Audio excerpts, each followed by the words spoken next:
hari ini ada waktu 30 menit dan tentu saja ada sesi tanya jawabnya, Mbak Feby. Oke, baiklah.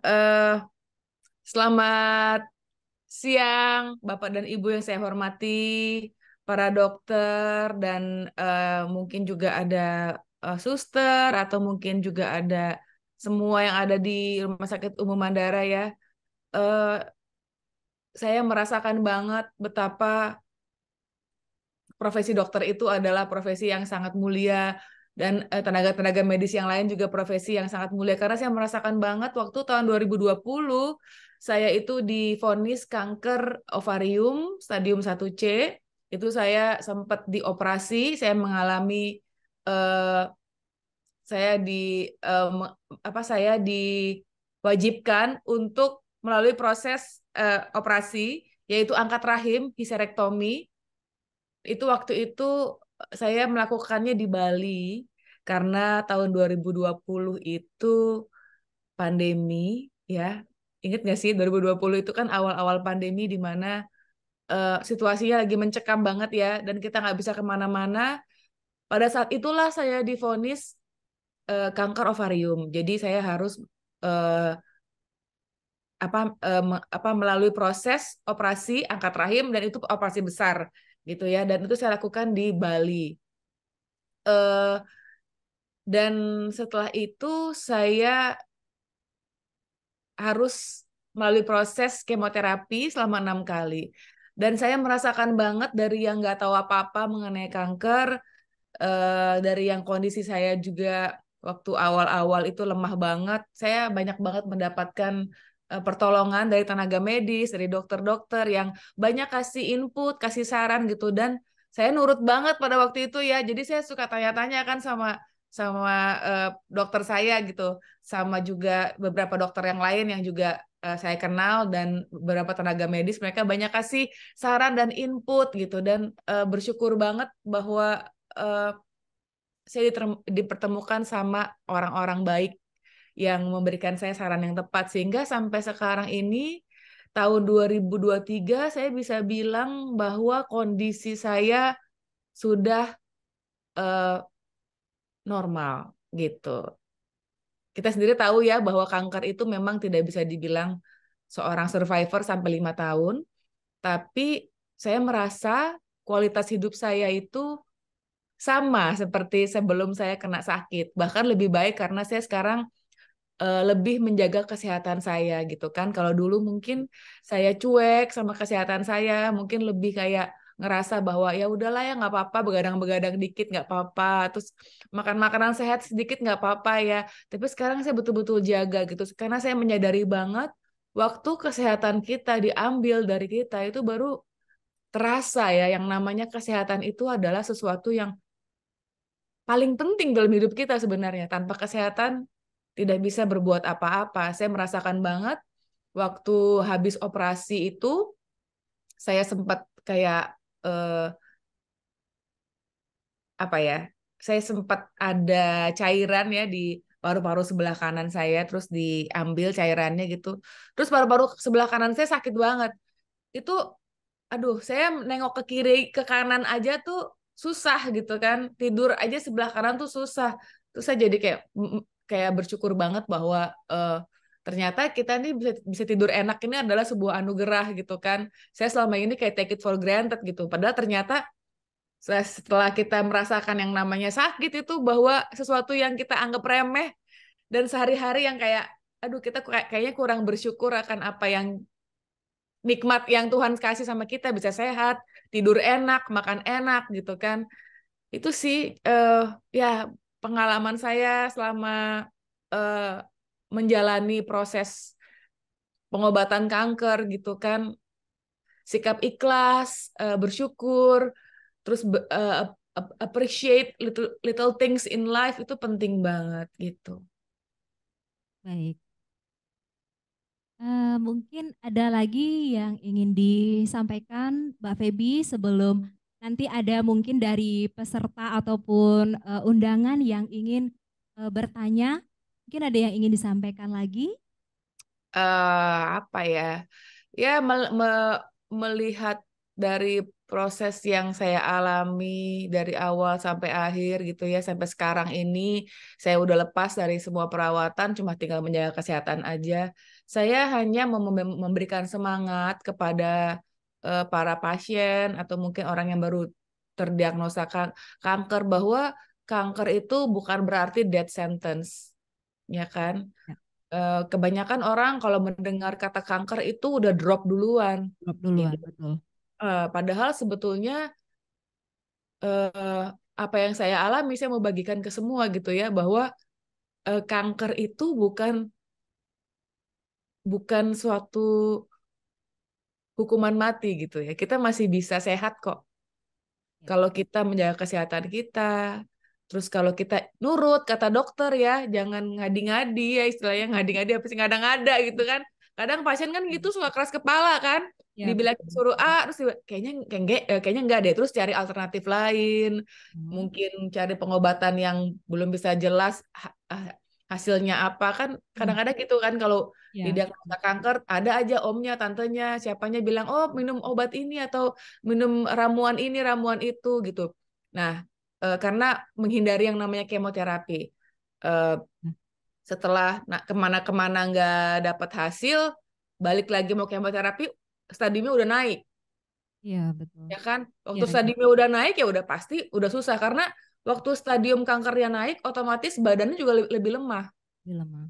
Jadi waktu pertama kali didiagnosa, kan kadang-kadang ada beberapa yang beruntung didiagnosa waktu kankernya masih stadium rendah. Jadi badannya itu masih kuat gitu kan. Tapi karena badannya kuat, mereka mikir, ah nggak apa-apa kok, aku didiagnosa kanker, masa sih kan aku masih kuat gitu. Terus coba-coba cari tempat lain, di tempat lain, alternatif lain. Padahal sebetulnya kalau pada saat itu di kemoterapi bisa survive karena tubuhnya masih sehat gitu loh. Jadi nurutlah apa kata dokter dan jangan takut sama yang namanya kemoterapi karena kalau tubuh kita ini masih kuat gitu ya, kita bisa kok melewati semuanya gitu.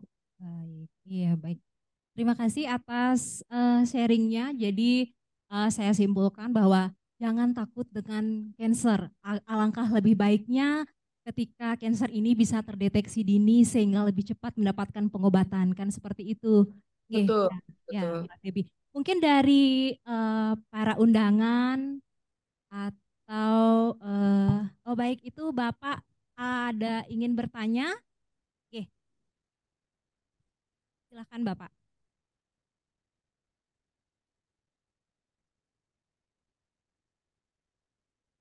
Mohon izin Bapak untuk di sini mungkin Oke, di depan Bapak.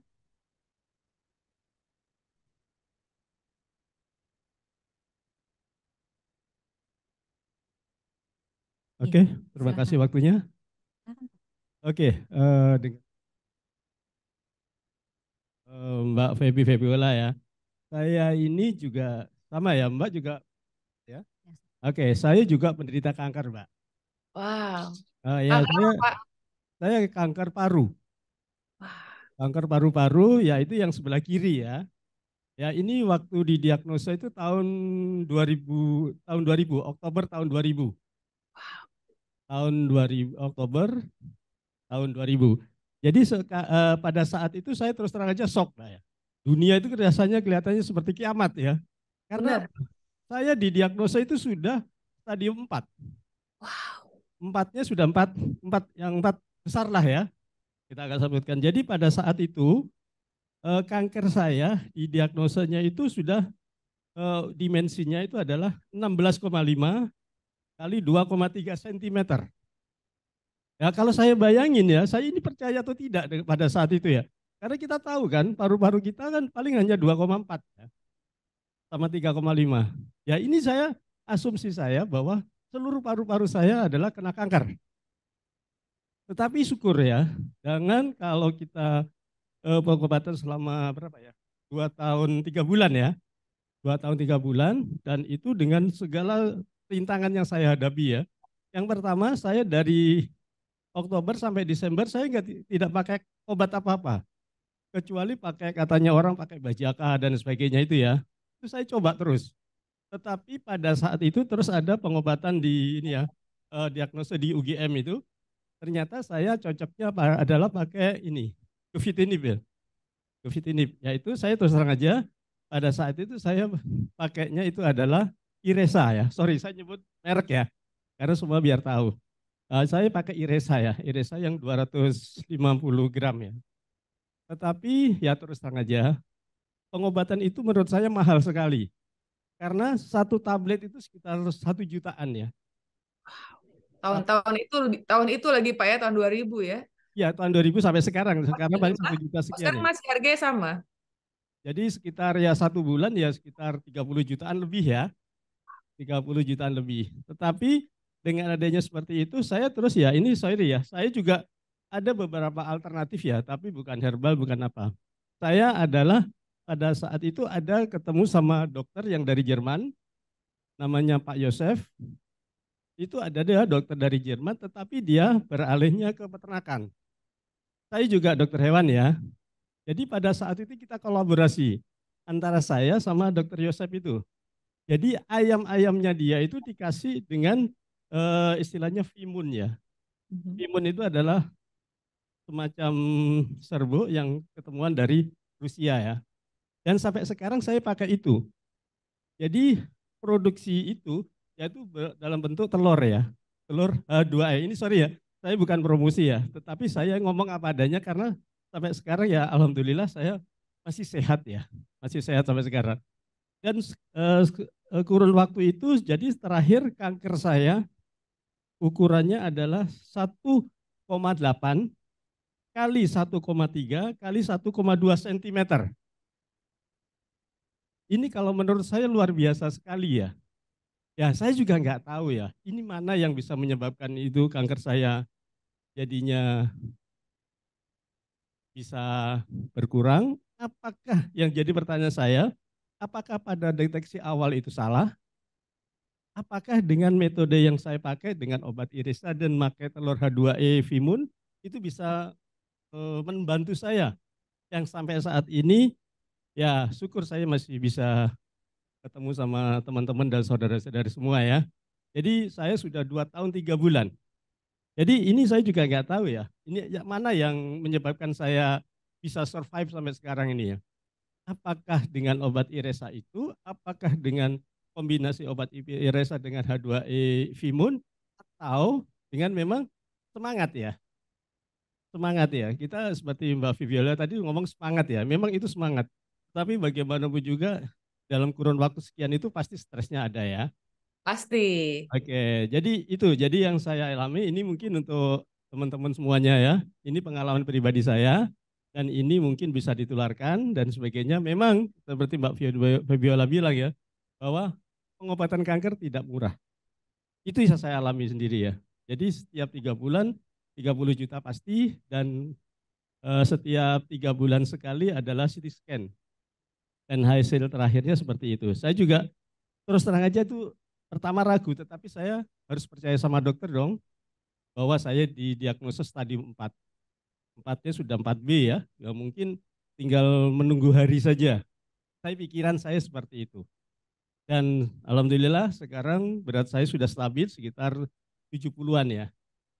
Sekitar 70-an ya. Itu kira-kira Mbak Feby. Makasih.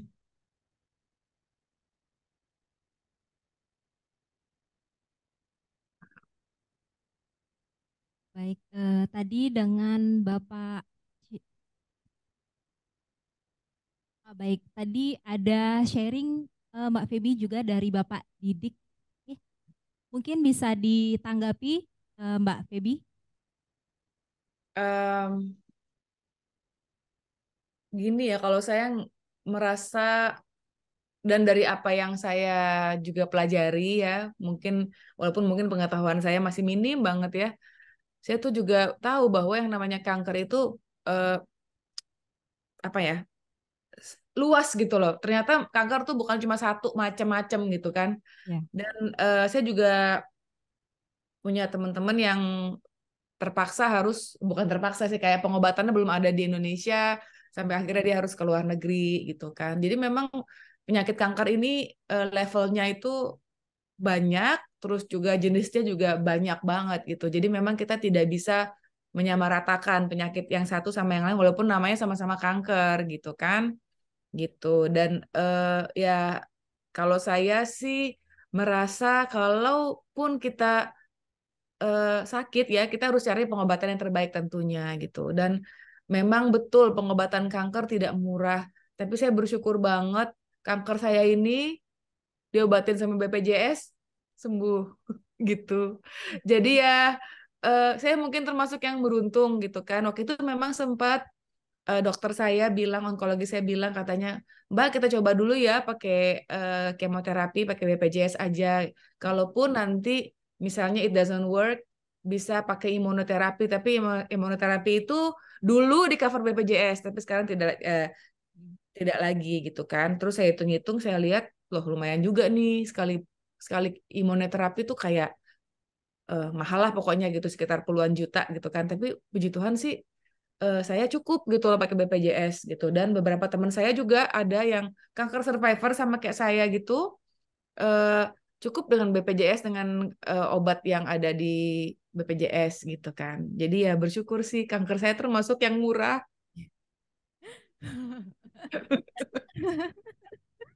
Baik. Mungkin karena bisa di cover BPJS ya Pak Feby.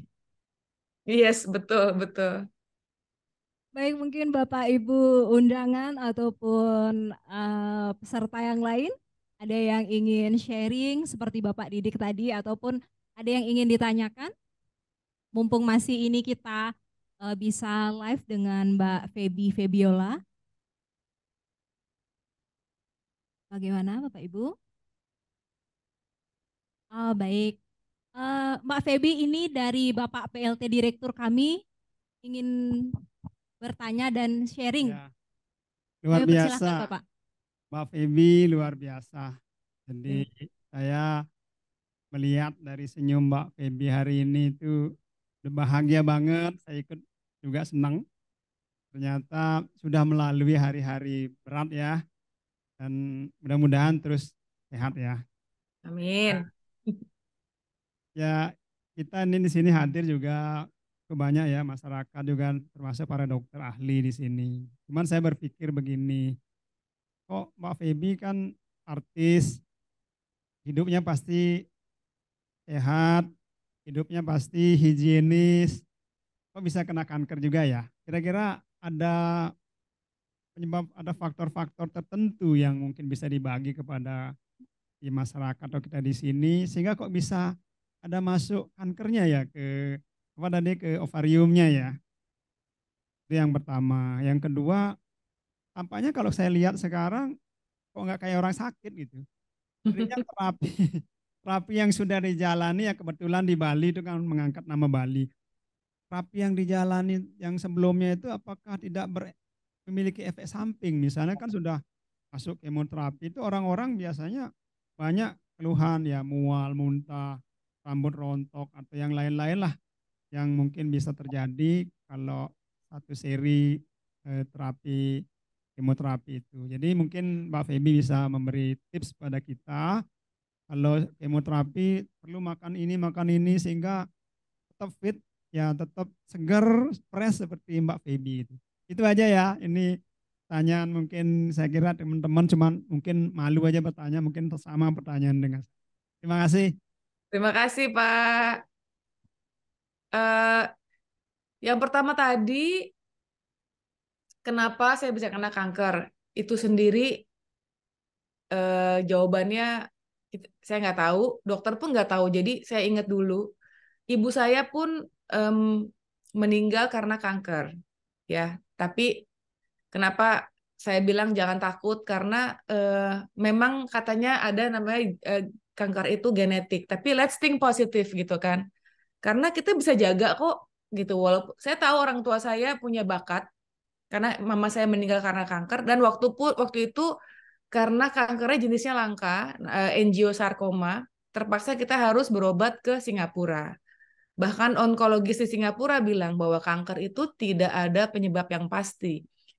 Disebutkan sama dia itu namanya multifaktor. Jadi tidak melulu karena genetik, tidak melulu karena makanan, tidak melulu karena gaya hidup.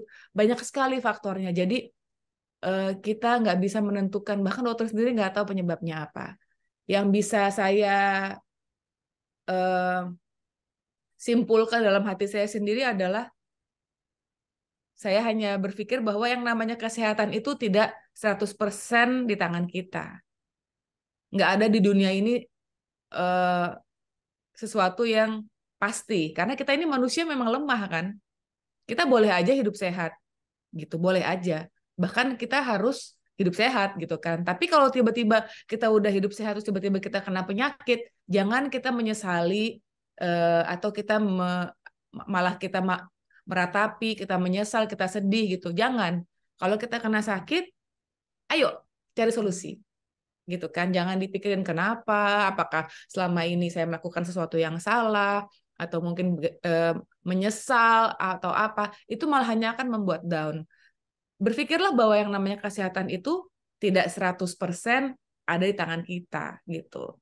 Kita nggak pernah tahu, kita nggak pernah bisa menyangka bahwa suatu hari kita akan dapat nih hadiah yang namanya kanker. Kalau saya bilangnya hadiah gitu ya, karena ya mungkin ini hadiah dari Tuhan buat saya gitu kan, bahwa saya harus melalui ini semua sampai saya mendapatkan pelajaran hidup gitu. Jadi bilang aja ini hadiah gitu. Saya berusaha untuk ya pikir positif dan menjalani dengan ikhlas gitu. Kenapa sekarang tidak terlihat seperti orang yang sakit? Karena saya merasa saya berpikir bahwa yang namanya kanker itu adalah penyakit yang pengobatannya panjang dan lama, butuh kesabaran gitu ya. Jadi saya bisa sampai ada di posisi seperti sekarang ini nggak dalam waktu semalam gitu, dan bukan sesuatu yang mudah, tapi sesuatu yang saya bisa enjoy gitu. Jadi saya betul-betul mengubah pola hidup saya. Waktu saya mengubah pola hidup saya itu banyak hal yang saya korbankan sih. Kayak misalnya saya nggak mau terlalu capek ya, jadi saya memilih kesehatan dibanding yang lain gitu. Kayak misalnya nih ya, saya kembali syuting di Jakarta gitu misalnya kan, harus syuting stripping yang setiap hari, mungkin saya udah nggak bisa lagi. Saya memilih untuk hidup sehat gitu. Saya tinggal di Bali, saya betul-betul menjaga waktu-waktu saya dengan baik gitu ya, kayak misalkan waktu untuk istirahat, karena tidur itu sesuatu yang penting untuk penderita kanker, karena waktu tidur itu sel-sel tuh akan diperbaharui, itu sih kata dokter saya ya, gitu kan. Dan saya sih percaya, dan saya ini kok merasa kalau saya tidurnya enak tuh saya merasa lebih sehat gitu kan. Makanan juga saya berusaha untuk jaga dengan makan makanan yang alami, tapi nggak juga over ya. Saya bukan vegan, saya masih makan semuanya gitu, tapi saya usahakan makanannya itu alami dan seimbang, ada sayurnya, ada dagingnya, ada protein, ada karbohidrat yang cukup gitu, dan juga olahraga. Saya memang bukan orang yang tidak pernah olahraga. Dulu saya juga suka olahraga, tapi tidak serutin sekarang gitu kan. Dan saya sekarang justru kayak menemukan sesuatu yang baru nih, kayak orang hidup baru lagi gitu kan, karena saya merubah pola hidup saya. Bahkan sekarang saya belajar olahraga baru gitu kan, berusaha untuk enjoy gitu. Itu sih, sabar, enjoy, dan mensyukuri setiap setiap kemajuan dalam kesehatan kita syukuri gitu. Sesuatu yang dulu saya rasa bahwa ini kayaknya sesuatu yang kecil, tapi ternyata saya pikir-pikir iya ya, sesuatu yang kecil ini yang Tuhan udah anugerahkan sama kita nih harusnya bisa kita syukuri gitu. Itu sih. Baik, terima kasih Mbak Feby atas sharingnya hari ini. Kami sangat merasa beruntung sekali hari ini bisa mendapatkan informasi dari Mbak Feby langsung, dan mungkin karena waktu kita akhiri untuk sharing session hari ini. Terima kasih atas semuanya, sharingnya, bagaimana bisa menjalani pengobatan, kesabarannya, ketabahannya, rasa bersyukurnya, dan kami harapkan aura-aura positif dari Mbak Feby bisa ditularkan ke para undangan ataupun survivor cancer yang hari ini bisa hadir di ruangan auditorium di Bali Mandara. Terima kasih Mbak Feby. Terima kasih. Mungkin sebelum di end live Zoom-nya, mungkin kami ada foto bersama dengan Mbak Feby terlebih dahulu. Mohon berkenan. Oke. Baik. Kami persilakan Bapak Ibu undangan untuk kita berfoto bersama. Tim IT. Oke. Mohon. Baik, siap. 1, 2, 3. Baik. Sekali lagi, IT. Baik, sekali lagi. 1, 2, 3. Oke. Oke, terima kasih. Terima kasih semuanya. Mbak Feby atas sharingnya. Semoga sehat selalu. Thank you. Baik. Saya izin pamit ya. Baik ya. Thank you. Semoga sehat selalu. Terima kasih. Bye-bye semuanya. Bye-bye.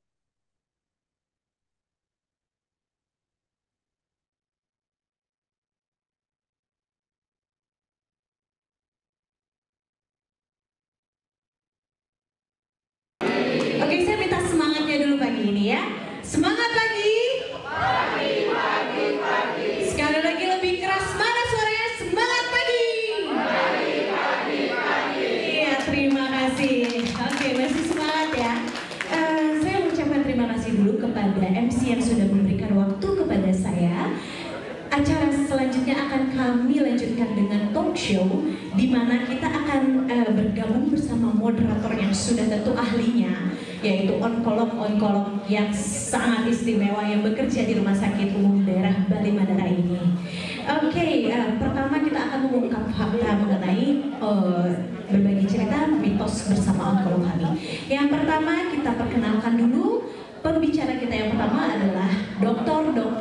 Lawson, spesialis penyakit dalam, konsultan hemato-onkologi medik. Beri tepuk tangan sebelumnya kepada Dr. Lawson. Ya, Dok, silakan ke depan. Boleh, Dok. Oke, Dok, silakan duduk di sana, Dok. Kita akan berbincang bersama. Iya, di sini, Dok, di tengah. Oke, kalau kita nggak kenal maka kita tidak sayang ya. Kita akan bacakan pertama yaitu CV dari Dr. Lawson.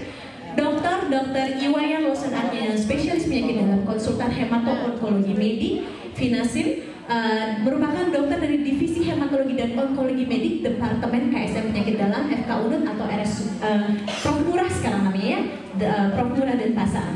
Pendidikan beliau merupakan dokter umum Fakultas Kesehatan Universitas Udayana di tahun 1997. Beliau menyelesaikan pendidikan spesialis penyakit dalam di Fakultas Universitas Udayana tahun 2006 dan merupakan konsultan hematologi onkologi medik di tahun 2014 dan juga mendapat gelar S3 doktornya di Fakultas Universitas Udayana tahun 2021. Beri tepuk tangan sekali lagi untuk pembicara pertama kita, Dr. Lawson.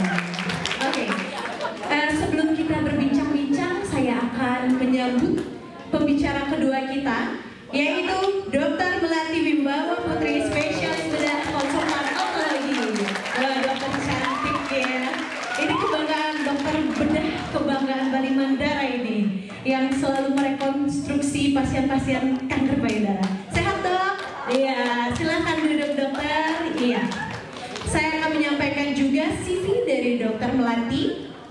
Dr. Melati merupakan dokter Fakultas Kedokteran Universitas Udayana tamatan tahun 2001 dan menyelesaikan pendidikan spesialis bedah Fakultas Kedokteran Universitas Udayana di tahun 2008 dan melanjutkan pendidikannya sebagai subspesialis bedah Fakultas Kedokteran Universitas Udayana di tahun 2015. Beri sambutan meriah kepada Dr. Melati.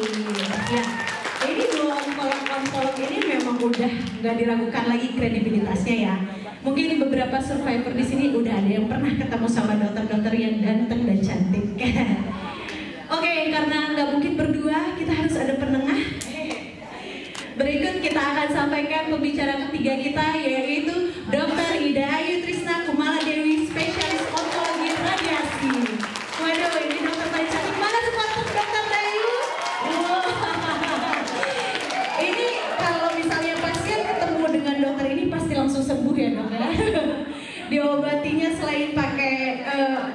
sinar juga dipakai kata-kata yang menarik dan dokternya cantik lagi. Oke, saya akan bacakan CV-nya beliau.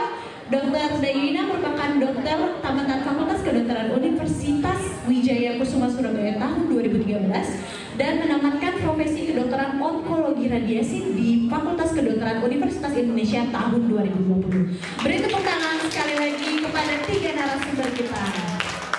Oke, sekarang saya waktu ya Dok. Terima kasih ya Dok sudah meluangkan waktunya pada pagi hari ini. Ya, saat ini kita akan melakukan talk show bincang-bincang bersama onkolog mengenai apa itu sebenarnya kanker, baik yang harus diwajib diketahui oleh masyarakat umum, awam ataupun sejawat dokter umum dan juga dokter spesialis. Waktu pertama saya berikan kepada Dr. Lawson untuk menyampaikan pemaparan materinya. Silakan Dok.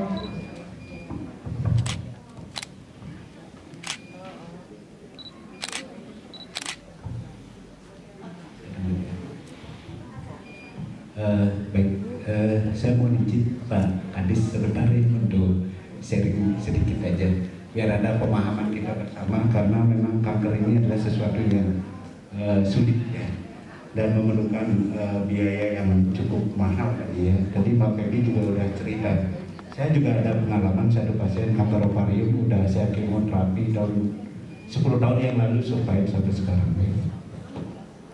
Nah ini kalau kita berbicara kanker ya, jadi ini apa ya, artinya kejadian yang terjadi di dunia makin tahun makin meningkat. Karena apa? Karena angka harapan hidup semakin besar ya. Nah kemudian ini kematiannya seperti apa? Dan kematiannya cukup besar, biayanya juga mahal ya. Nah ini adalah tim kanker sebenarnya.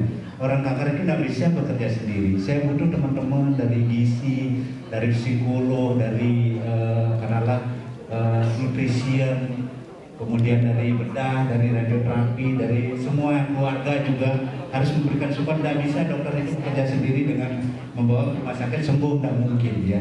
Jadi kita harus berkolaborasi semua untuk membuat orang itu menjadi hidupnya lebih baik ya.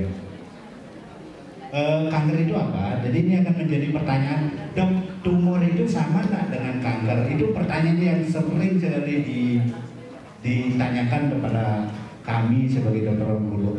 Dok, tumor itu sama nggak dengan kanker? Oke, tumor itu adalah segala bentuk benjolan yang tidak normal. Jadi benjolan yang tidak normal itu ya tumor namanya. Tetapi kalau dia benjolan yang tidak normal itu ganas, itulah yang disebut kanker ya. Jadi kalau ada benjolan yang normal itu tumor juga enggak ya. Kita banyak juga benjolan-benjolan yang normal ya. Jadi para wanita banyak punya benjolan yang normal ya, bukan kanker ya. Nah ini adalah salah satu contoh ya, bagaimana benjolan itu diobati dengan baik ya. Sesungguhnya jangan takut ya. Kayak Mak Pepi tadi disampaikan sama tadi Pak Didik ya.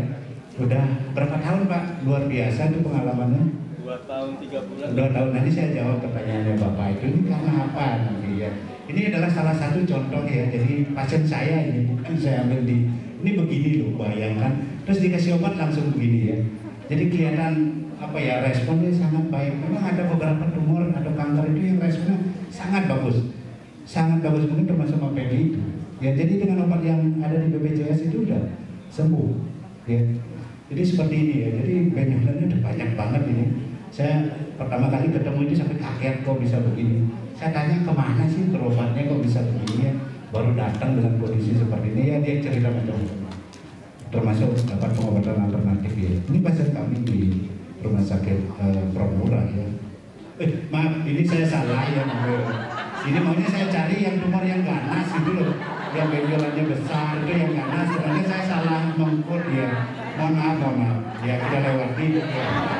Ini juga ya, ya.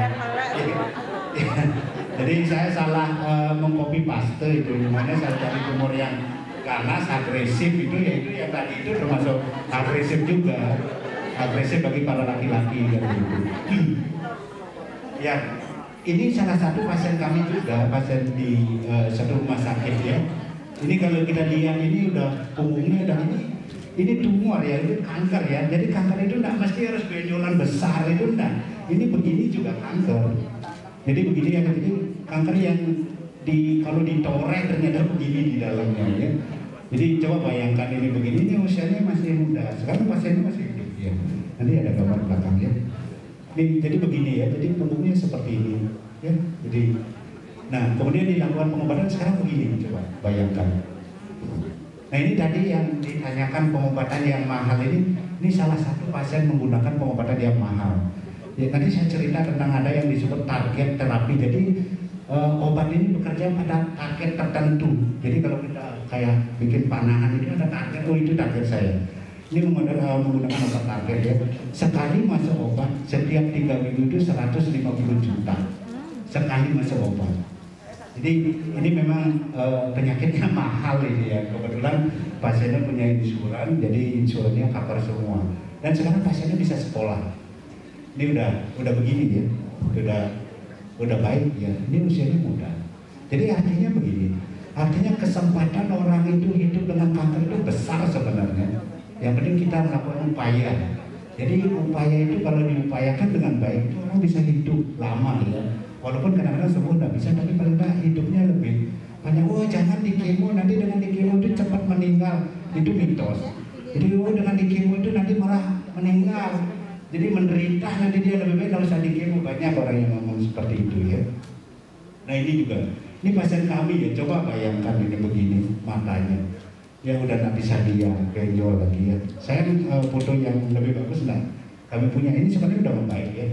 Oke, ini adalah modalitas yang kami punya di Bali Mandara. Kami punya semuanya. Ada pembedahan, ada sistemik terapi, ada radioterapi, punya kami.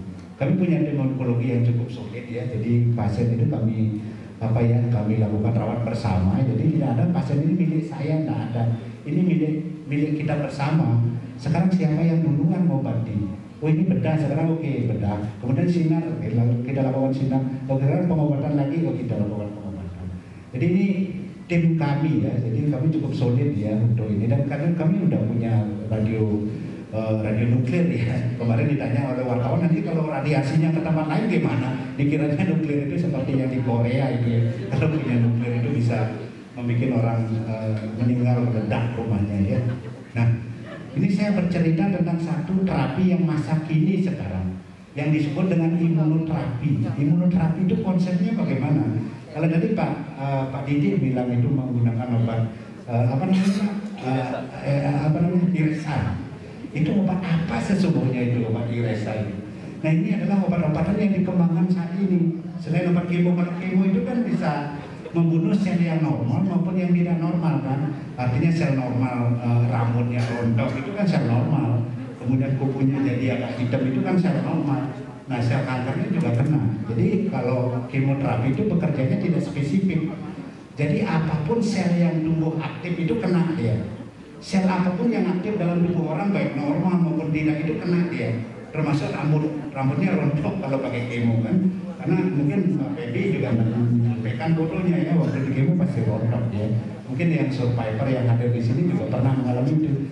Karena apa? Karena obat kemo itu dia tidak spesifik. Apapun bisa kena, sel normal, sel tidak normal kena, rontok rambutnya. Nah sekarang kita berbicara tentang imunoterapi namanya. Tadi Mbak Feby sempat cerita, ada beberapa temannya yang dapat imunoterapi.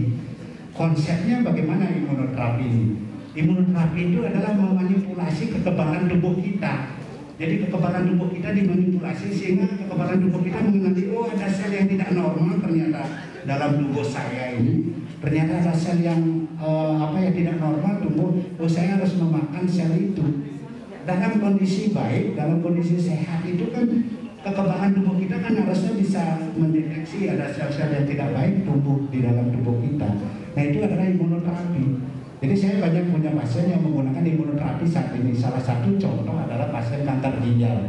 Saya punya pasien kanker ginjal yang menggunakan imunoterapi.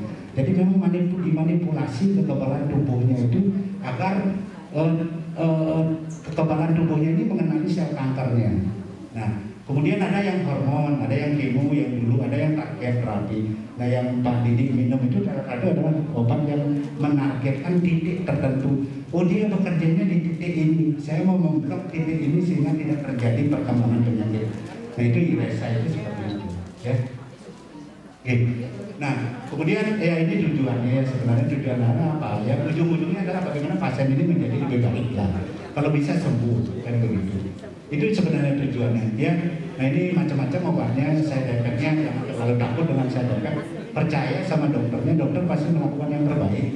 Jadi nggak usah mikir bahwa wah dokter nanti saya jadi kemoterapi, nggak usah kita mikir apa ya artinya a priori terhadap pengobatan itu.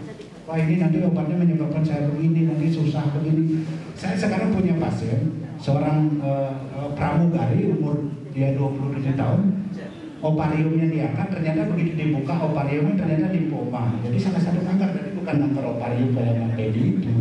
Jadi ada kanker lain tipenya dan sekarang akan menjalani pengobatan lanjutan yang disebut dengan kemoterapi. Ya, jadi nggak usah takut dengan efek samping. Saya biasanya kalau saya ketemu dengan pasien ya, saya jelasin efek samping ini sebenarnya bisa kita antisipasi kok. Jadi bisa kita manage, bisa kita atasi, bisa kita antisipasi sehingga tidak terjadi masalah yang buruk kan begitu. Barangkali itu yang bisa saya sampaikan, yang nanti kita akan berdiskusi banyak ya, ini hanya sekedar membuka wawasan kita bahwa sekarang dunia kanker itu udah demikian berkembang ya. Saya ikut seminar, ikut macam-macam ya. Saya melihat ke depan itu adalah pengobatan itu dengan berbasis kepada kalau ada kanker itu kira-kira di kanker ini apa yang muncul, molekul apa yang berperan. Jadi obatnya itu adalah itu. Jadi tidak menggunakan lagi kemoterapi seperti masa lalu. Jadi kira-kira obatnya ini kanker ini karakteristiknya apa? Jadi pengobatan itu adalah di titik itu. Jadi pengobatan target atau pengobatan imunoterapi namanya. Jadi betul-betul memanipulasi kekebalan tubuh kita sehingga efek sampingnya jauh lebih ringan dan orang itu bisa menerima. Jadi tidak terlalu banyak efek rambut rontok dan segala macam. Barangkali itu sebagai apa ya artinya sebagai pengetahuan kita bersama bahwa sekarang dunia di bidang onkologi sudah berkembang sangat pesat ya. Dan sekali lagi kami sebagai tim onkologi di Rumah Sakit Kalimantan kami berani memberikan janji bahwa kami adalah tim yang solid yang bekerja untuk terbaik untuk pasien-pasien kami. Terima kasih. Ya. Oke, menarik sekali materi yang disampaikan oleh Dr. Loser ya. Mungkin nanti kita setelah 3 pembicara akan membuka sesi tanya jawab di mana 8 penanya pertama akan mendapatkan deteksi dini kanker payudara secara gratis. Jadi untuk laki-laki perempuan saya buka sesi tanya jawabnya, tapi tunggu setelah 3 pertanyaan karena materinya ini akan menyangkut satu sama lain. Ya, berikut pembicara kedua kita akan berbicara bersama Dr. Melati, spesialis bedah, konsultan onkologi. Waktu dan tempat dipersilahkan dokter. Terima kasih ya. Saya duduk aja kali ya. Saya tuh nggak ada PowerPoint. Santai dok. Jadi perkenalkan, nama saya Dr. Melati Putri. Mungkin kalau ada yang kenal saya dari kecil, nama saya panggilannya Dr. Mila. Jadi saya adalah bedah onkologi dari unit kanker terpadu di Rumah Sakit Bali Mandara. Jadi tadi Dr. Loset sudah memaparkan panjang lebar. Mungkin kalau dari saya mungkin bahasa awam ya, mungkin lebih ini. Jadi kalau tumor kita bicara ada benjolan. Dia tidak wajar, tidak harusnya ada. Kita masih sebutnya tumor. Nah, untuk mengetahui apakah dia itu suatu tumor jinak atau kanker, kami perlu bantuan dari patologi anatomi, dari lab patologi anatomi. Itulah kenapa kami di pelayanan kanker namanya terpadu. Kita tidak bisa bekerja sendiri-sendiri. Jadi kita perlu dari jawabannya, misalnya dijawab kanker, oke, berarti tegak diagnosa kanker. Jadi untuk memberikan terapi kanker itu tidak semata-mata oke, si A langsung operasi, si B langsung begini, harus sama semuanya. Operasi, bedah, sinar, hormon terapi, kemudian dan lain-lain, semua sama, tidak. Jadi ada istilahnya tailored therapy. Jadi masing-masing personal itu jadi personification terapi. Jadi itu mungkin para ibu-ibu atau para yang ikut di sini dengan kanker mungkin saat sharing, kok ada yang dapat obat ini ya, kok saya nggak diradiasi ya, kok saya kemonya sekian kali ya. Itulah sebabnya, artinya beda-beda. Nah, kenapa saya bersyukur sekali bisa diberi kesempatan bicara seperti ini, karena sebelum pandemi biasanya kita bergabung dengan YKI atau dengan Bali Pink Ribbon yang aktif di Bali untuk edukasi Ya, jadi kami dari bedah onkologi di Bali sangat aktif untuk edukasi. Karena yang paling penting sebetulnya bukan kami duduk di belakang meja menerima pasien yang sudah tahu dia punya sakit, tetapi kami lebih ke sharing atau edukasi pasien atau masyarakat luas untuk memeriksakan diri. Kenapa? Kenapa kanker itu dibilang, oh pasti meninggal ini? Kayak tadi Feby bilang death sentence ya. Kenapa? Karena datangnya yang di Indonesia 70% stadium lanjut. Kita bicara sekarang kanker payudara. Kemarin saya tidak ada kesempatan bicara dengan dari MD Anderson karena saya dipanggil rapat ke Jakarta. Jadi kalau ditanya saya berapa persentase pasien yang datang kanker payudara dengan stadium lanjut ke poliklinik saya beri jawab 70-80%. Kenapa? Delaynya kenapa? Satu, mungkin dari pihak pasien. Kedua, kita misalnya para medis, kita juga harus introspeksi diri. Kita seringkali menerima pasien dengan benjolan di payudara usia produktif, kita langsung ini sumbatan air susu, padahal menyusuinya 10 tahun yang lalu. Please, kalau memang sudah menerima seperti itu, paling tidak lakukan pemeriksaan penunjang ultrasonografi.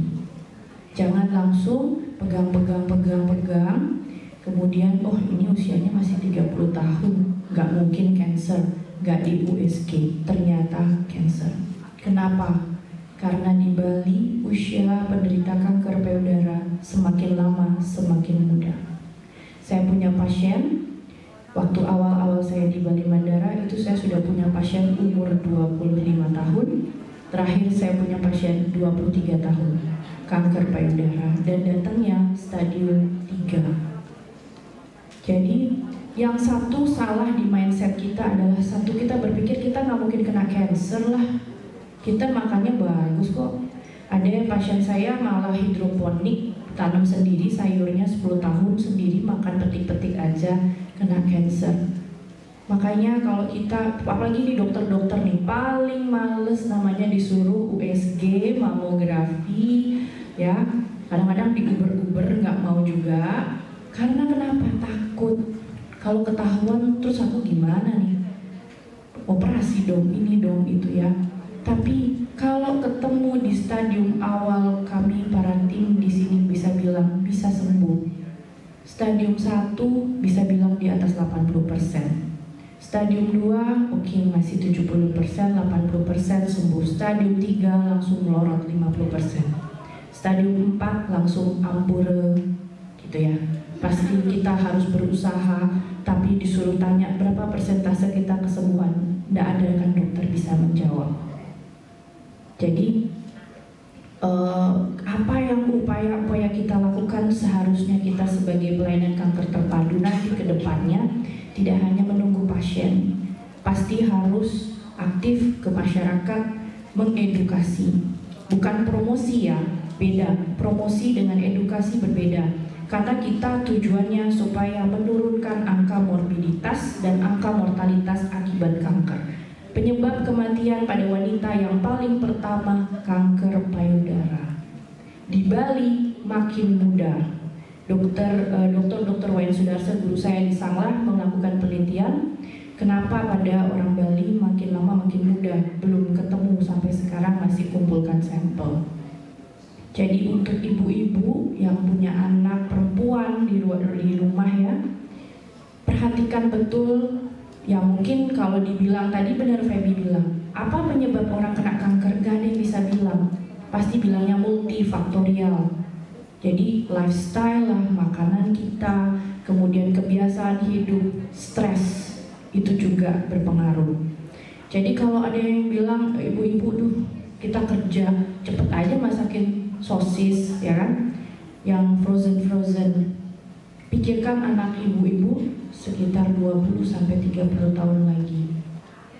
Gitu ya, karena kalau kita pakai makanan frozen sudah pasti dia, satu, bener nggak pakai ayam?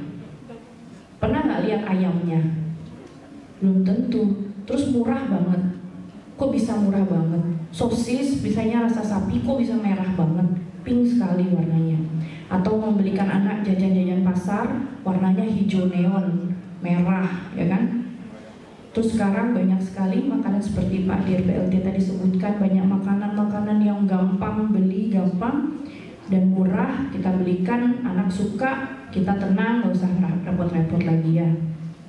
Tapi tolong dipikirkan, apakah itu juga nanti pasti ada pengaruhnya. Karena asal dari cancer, jadi kalau misalnya kanker tuh yang mau gampang mikirnya adalah sel itu membelah dari 1 jadi 2, 4, 8, ngegas terus nggak ada remnya. Terus sifat cancer itu ada yang kita bilang namanya hallmark of cancer. Jadi hallmark of cancer itu di mana sel itu kanker pinter sekali menghindari kita punya terapi. Jadi kalau kita bicara, nah, bedanya saya dengan Dr. Lawson adalah saya menangani kanker padat, tumor padat, solid tumor. Jadi kalau Dr. Lawson mengatasi namanya hemato-onkologi, memang non-solid cancer. Jadi kalau di bidang saya, terapi utama pasti pembedahan.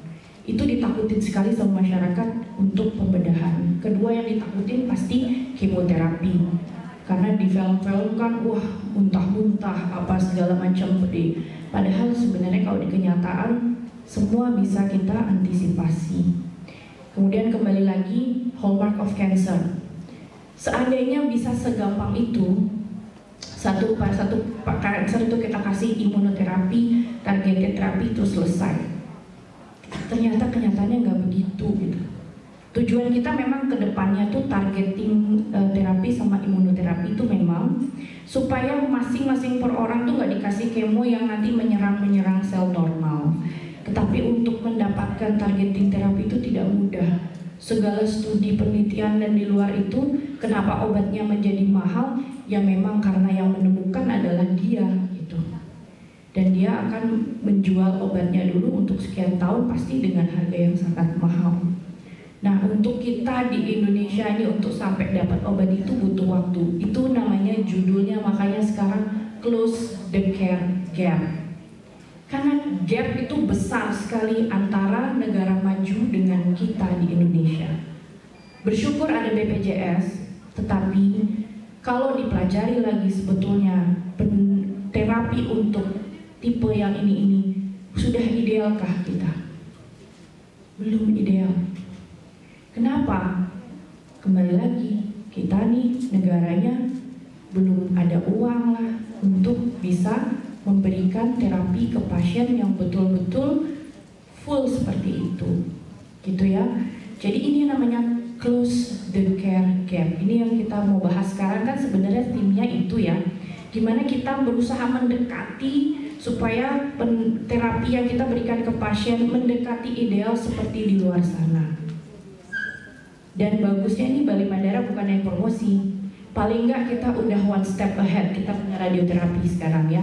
Jadi yang antri di Prof Murah, yang bertahun-tahun, kadang berbulan-bulan, kita bisa kerjakan di sini. Karena sebetulnya idealnya ya, tidak ada itu dari pembedahan, kemo, sinar itu terjeda. Gitu. Yang lebih advance lagi kalau mau bicara tentang conserving payudara, mempertahankan payudara, durante operasi ada radioterapi. Jadi kita bisa pertahankan payudara. Nah itu kita pelan-pelan kita menuju sana. Dan hebatnya lagi kita bakal punya kedokteran nuklir ya. Jadi tidak perlu lagi jadi perawat. Jadi bukan promosi, jadi emang benar ya kita jadi enak untuk bekerjanya tuh enak. Kita bisa kerjakan semua di sini, tidak harus merujuk ke salah lagi kembali lagi gitu ya. Jadi terapi dari kanker itu, nah misalnya tadi disebutnya Dr. Lawson, pembedahan, kemo, target, hormonal, radiasi gitu ya. Itu seharusnya orang per orang kan memang tadi saya sebutkan berbeda. Seharusnya memang tidak ada istilahnya gap, jarak jauh-jauh gitu, ada timingnya semuanya. Tujuannya apa? Supaya sembuh, supaya tidak muncul kembali. Jadi untuk lokal kontrol di payudara, misalnya kita bicara payudara, jawabannya pasti operasi. Kedua, radiasi untuk lokal kontrol. Kenapa harus dikasih kemo? Untuk sistemik kontrol, untuk mencegah dia menyebar. Karena kanker itu meninggalnya orang atau mortalitas dari kanker payudara bukan karena borok di sini. Boroknya tuh nggak sakit, kadang-kadang bau, iya. Tapi yang membuat mortalitas adalah metastasenya. Metastase ke parunya, metastase ke livernya, itu yang membuat mortalitas pada kanker payudara. Jadi memang dibutuhkan center-center seperti ini yang dimana bisa merawat pasien dari A sampai Z. Dan kanker terpadu itu nanti harus ada paliatif juga yang memang kita siapkan. Jadi untuk pasien hospice, jadi pasien yang dalam stadium lanjut. Kemudian apalagi ya? Ada nanti mungkin ada pertanyaan ya. Jadi yang saya tekankan di sini adalah gimana terapi kanker itu sangat rumit dan kompleks. Tetapi kalau dijalankan dan kita betul-betul pantau baik, pasti hasilnya baik. Tergantung lagi dari stadiumnya. Makanya dengan adanya rekan-rekan dari Rumah Sakit Suhu Denpasar di sini, mohon pulang dari sini, kembalikan edukasi ke pasien, ke masyarakat untuk berani memeriksakan payudara yang paling tinggi payudara, kemudian untuk screening serviks kita ya. Karena kita akan memberikan 8 penanya pertama itu yaitu voucher deteksi dini kanker payudara. Jadi tidak menutup kemungkinan untuk sejawat ataupun mungkin masyarakat awam, wanita, laki-laki untuk bertanya ya. Jadi 8 pertanyaan pertama akan kita berikan voucher. Selanjutnya kita akan lanjut dengan narasumber kita yang ketiga, yaitu Dr. Ida Ayu Trisna, spesialis onkologi radiasi. Tepuk tangan dulu dong. Oke, nanti biar nggak salah ya, dikira dokternya radiasinya pakai nuklir ya dok ya, dari Rusia. Bukan ya. Jadi ini terapi sinar yang selanjutnya akan dijelaskan lebih lanjut oleh Dr. Ida Ayu Trisna. Silakan dok. Halo, ya, terima kasih atas waktunya dokter. Mungkin tadi dokter Lawson sudah berdiri, dokter Mila duduk, saya berdiri. Jadi jamnya habis.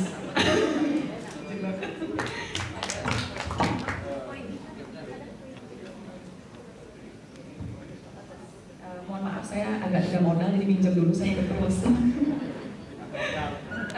Di sini mungkin biar nggak tegang ya, tadi penjelasannya sudah baik sekali dan lengkap sekali. Jadi saya cuma sedikit improvisasi saja melengkapi ke yang dari bagian saya yang belum dijelaskan. Tapi pertama-tama izinkan saya mengucapkan rasa syukur dan berterima kasih terutama tim manajemen Rumah Sakit Bali Mandara yang amat sangat support untuk kami bisa pelayanan sampai hari ini berdiri dan berhadapan dengan teman-teman di sini. Itu tidak lepas dari dukungan dari Bapak PLT Direktur. Mohon tepuk tangannya dong.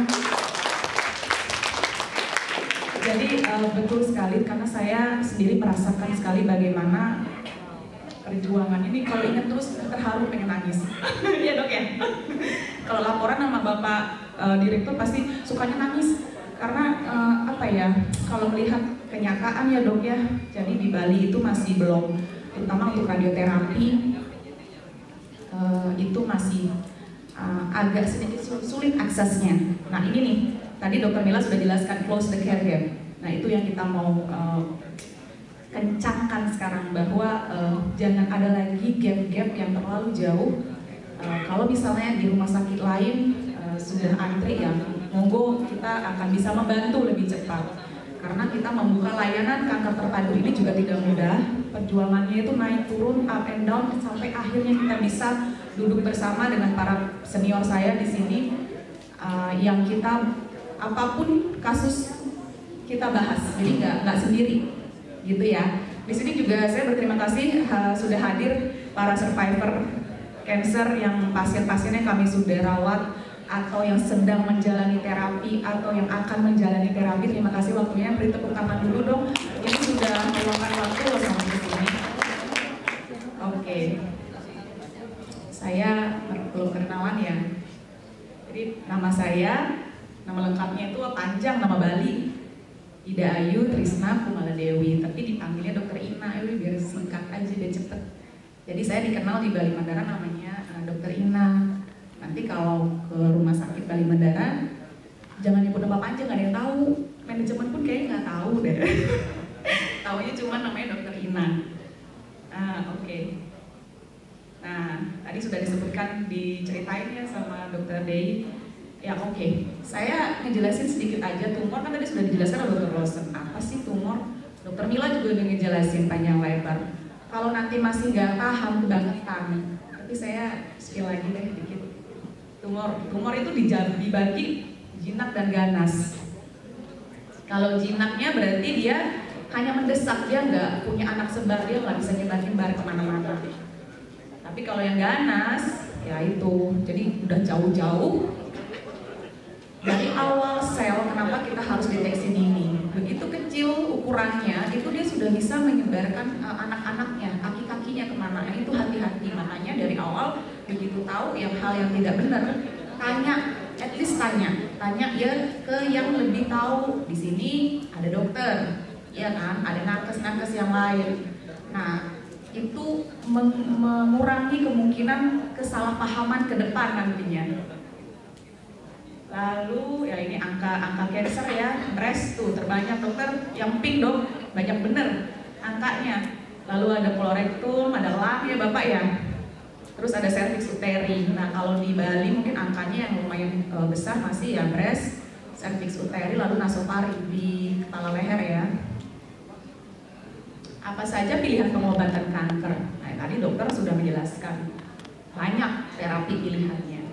Salah satunya radioterapi, yang lainnya sudah tadi dijelaskan ya. Yaitu artinya multimodalitas. Ini ada video sedikit nih. Kita nonton yuk.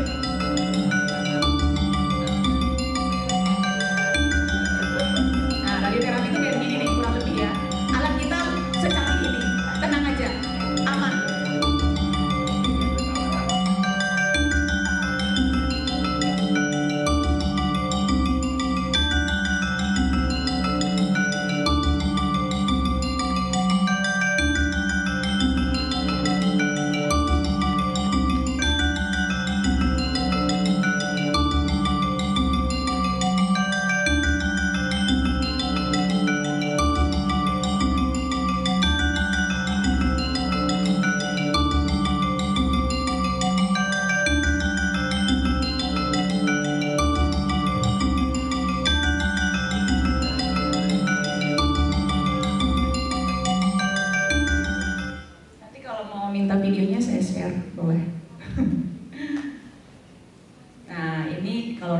Itu apa sih sebetulnya? Pengobatan kita dengan energi atau sinar X yang digunakan itu berenergi tinggi sekali hingga bisa membunuh sel sampai tingkat DNA-nya. Sama seperti kemoterapi, tapi kemoterapi sistemik, jadi seluruh sel sehat, sel sakit kena, yang aktif membelah kena. Tapi kalau radiasi itu spesifik, lokal sifatnya. Di mana nih? Di breast. Habis Dokter Mila bersihin, beresin, sisanya saya yang ngepelin ceritanya. Jadi ada sel-sel yang beliau tidak lihat, patologi anatomi tidak hanya membaca yang diangkat oleh Dokter Mila. Nah saya beres ngerjainnya, kerjaan saya tuh ngeberesin, ngepelin nih. Ada sisa-sisa sel yang tidak terlihat, yaitu kerjaan radioterapi.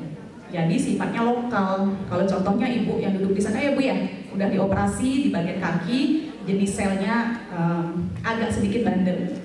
Nah itu perlu ditambahkan terapi radiasi agar tidak kambuh lagi di kemudian hari. Itu tujuannya salah satunya.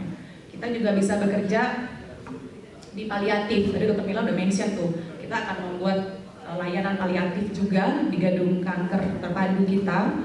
Timnya sudah dipersiapkan oleh manajemen. Jadi intinya radioterapi itu hampir semua cancer kita bisa. Tadi udah jelasin di video hampir 50% lebih ya peran radioterapi itu ada. Gitu. Paliatif contoh misalnya dia nyeri banget, udah dengan obat udah nggak mempan, ya udah kita radiasi. Lalu ada bleeding, saya cervix bleeding ya banyak ya. Kalau biar di stop obat udah nggak bisa, ya udah kita radiasi. Gitu. Jadi meningkatkan kualitas hidupnya pasien, at least kita bisa membantu. Karena tadi ingat lagi yang datang ke kita itu stadiumnya udah stadium lanjut gitu. Tapi kalau di awal itu pasti bisa disembuhkan. Oke, curable. Nah, kita punya alatnya ini di Bali Mandara, namanya Linek. Kalau saya bahasa awam sebut ke teman-teman pasien, masuk pesawat bu, apa? Gitu. Nah, takut pesawat. Kenapa dibilang pesawat? Karena dia gede, alatnya gede. Cuman dia alatnya yang muter. Pasiennya nggak muter-muter, cuma pasiennya tuh lay down, tidur, dan terapinya juga nggak begitu lama. Paling 15 menit 20 menit selesai. Nah itu sebelum pasien bisa sampai di radiasi, kita ada fase-fasenya atau tahapannya. Tim saya juga sudah lengkap sekali di sini. Jadi pasien yang di terapi harusnya lebih jauh lebih aman karena satu alat, tekniknya, planningnya, karena yang mengawas kita itu Badan Nuklir Dunia, IAEA juga, Bapeten Indonesia punya, lalu ada Batan, Kemenkes, itu semua dia ngawasin kita ya. Pokoknya kita nggak bisa main-main, jadi jangan takut. Oke, ini radioterapi ada yang pemberiannya dari luar, pasiennya cuma tiduran doang, masuk ruangan, ada yang dari dalam. Nah, ini contohnya nasofaring. Kita akan segera dapat alat itu, kita dikasih dilengkapi oleh Kemenkes. Nanti semoga tahun ini sudah bisa untuk perizinan dan alat sudah lengkap, itu berakhir terapi. Kita lakuin nih nasofaring. Hasilnya oke kalau di radiasi. Nih. Nggak jalan ya. Oke, sorry. Ini ada gambar burgernya, maaf ya. Ini ada kasus yang kanker payudara yang sudah diangkat oleh bedah onko, sudah rata di dinding dadanya nih. Nah kita sisanya kalau kita masih dikatakan dari hasil patologi anatomi, oh masih jaraknya itu berhimpit atau jaraknya cuma 1 mili dari batas sayatan yang terbawah. Berarti itu hasil 1 mili aja itu udah dekat banget, berarti selnya masih ada tuh sisanya. Apalagi yang ada kasus kekambuhan, kita pakai mold, ini berakhir terapi nih. Ditempelin tuh aplikator, nanti radiasinya di situ. Pasiennya itu bisa one day care, bisa juga rawat inap. Hasilnya juga oke. Ini kalau kasus yang payudaranya masih intak ya, masih ada. Jadi posisinya diposisikan seperti itu. Kita radiasi, jadi payudaranya doang yang kena. Jadi jantung, paru, organ-organ tiroid yang dekat itu aman. Ini yang cervix. Pemberiannya itu didekatkan ke tubuh pasien. Sudah oke, itu aja sih. Nanti pertanyaannya bisa kita sharing. Kalaupun di sini waktunya nggak cukup, nanti bisa kapan aja boleh, by chat, by apa boleh ya. Kita punya aksesnya, silakan, jangan pernah takut. Kalau bingung tanya, jangan diem, itu yang penting. Jadi selanjutnya saya kembalikan ke Dokter Dei untuk memandu kita bertanya jawab, karena pasti pertanyaannya banyak ya. Oke, itu tadi narasumber terakhir kita Dr. Ida Trisna mengenai radioterapi yang sudah ada layanannya di Bali Mandara.